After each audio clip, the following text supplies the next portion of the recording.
So it's a good little tip you guys should see. As we see Foreplay pick up wonderful headshot before they were Foreplay. Up the AK-47. Oh, and Foreplay is continuing to dominate everyone right now. What up, channel? It's Foreplay, and this is the Pro Scene number 21. As always, I'm here with Sharp, and we are trying to kick this off in a different direction. And today's topic, we're going to be talking about dealing with being dropped from a team, what you should do, should you change your roles, change your guns. This is actually a question that was tweeted to me a couple times by a couple different people, so we wanted to make sure we answered this one different. Most of the time we cover topics where we say what you should do when you're forming a team, creating a team, how you should play, gaming accessories, etc. But today we wanted to do it from a different spin and say, what do you do if you're dropped from a team? If maybe you're just not good enough, or maybe you played bad once, or maybe your team just didn't understand that it wasn't you and you got dropped anyway. Sharp, did you want to go ahead and speak your piece on that, and then I will definitely take over from there.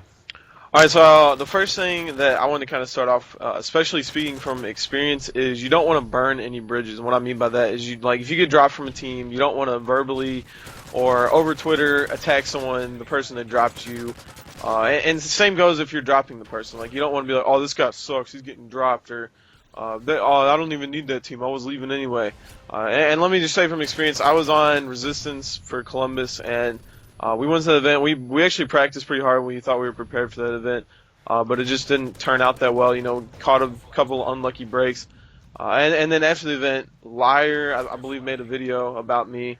He was the leader of the team. And then I started tweeting at him, and me and him were going at it, and then we had a couple of issues with each other. And that's just kind of what I mean. Don't burn any bridges, and just try to be a little bit more mature.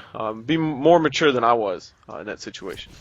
Yeah, don't let your ego get the best of you. There's a saying that says, don't be bitter, just get better. So definitely try to do that. A lot of teams just don't work out, and you just need to move on. Sometimes it has nothing to do with you as a player individually. You could be really good, maybe you just had a bad day.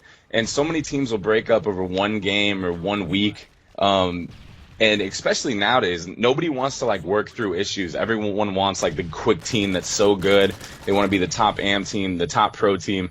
But to me, the funnest part about teaming and this whole gaming thing in general is just being able to rise above adversity. Whenever you lose, the coolest feeling in the world is that same team that you got shit on with, to win with that team, because it shows that you worked through all those issues and you came back and won.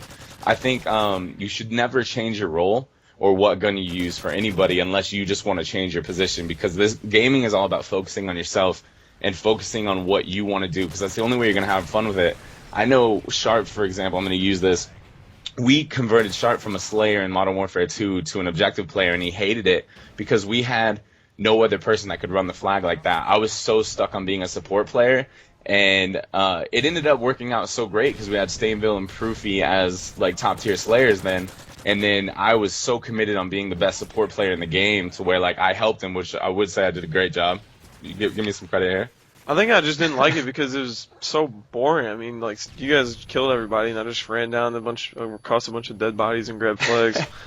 But going back to it, that's the only situation where I think you want to change your role or who you are as a player, if you feel that you're such a tight team and you can make those changes. And even if I remember there's so many times I got on and I would say, hey, just deal with it. I promise we're going to win. We ended up winning national championship with that. You know what I mean? Just saying, just deal with it. Just deal with it. And he listened, and that's what teams are all about, I think. Do you think they should focus on themselves during it, or do you think they should try to find different teams and keep jumping around, or what? Well, I mean, it's a little bit of both. You don't want to jump around too many teams because you don't want the reputation of someone who's just going to sketch when things get bad.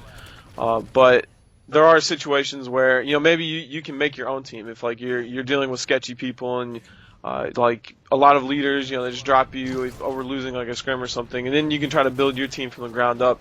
And I think me and you are actually talking about this. What Haggy or Parasite's doing with Collapse. Yeah. He's actually turning that around.